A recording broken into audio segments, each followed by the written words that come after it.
কৃষক মাওনা হাট থেকে কিন্তু লাল কালারের এই গরুটা মাত্র বিক্রি হয়ে গেল। কত টাকায় বিক্রি হলো আমরা একটু জানবো। আগে গরুটা আপনারা দেখেন, 1,40,000 কিনা হচ্ছে। আচ্ছা একটু কথা বই, ভাই কোন জায়গা থেকে আসছেন আর কি? জয়নাবাজার। এই যে লাল কালারের গরুটা নিলেন, হ্যাঁ এই গরুটা কি কুরবানির উদ্দেশ্যে নেওয়া হলো নাকি জবাইয়ের জন্য? আজকের বাজারের পরিস্থিতি কিরকম দেখছেন? 750 টাকা পরে কিনা, 750 টাকা কেজি।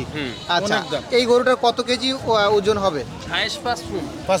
5 মণ, 200 কেজি। আচ্ছা তো এই গরুটা কি একটাই কিনবেন নাকি আরো কাটার জন্য আরো কিনবেন? গরুর দাম বেশি, আমদানি কম।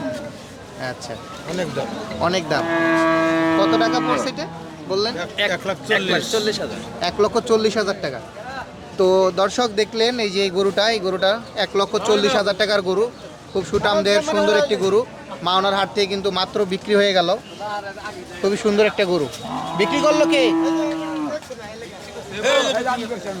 আপনি বিক্রি করছেন গরু? কি আপনার গোয়ালের নি? না, আমি কিনে আনছিলাম। কিনে আনছিলেন। আজকের বাজার কিরকম? বাজার তেমন ভালো না। এই গরুটা নিয়ে আশা কিরকম করছিলেন? 45। আশা করছিলেন 1,45,000 টাকা বিক্রি করবেন। কত টাকা বিক্রি করলেন? 1,000 কম হয়েছে, এই 4,000 5,000 কম হয়েছে। 5,000 কম হয়েছে, 1,40,000। 35। আচ্ছা গরু কয়টা নিয়ে আসছিলেন? একটাই নিয়ে আসছিলেন।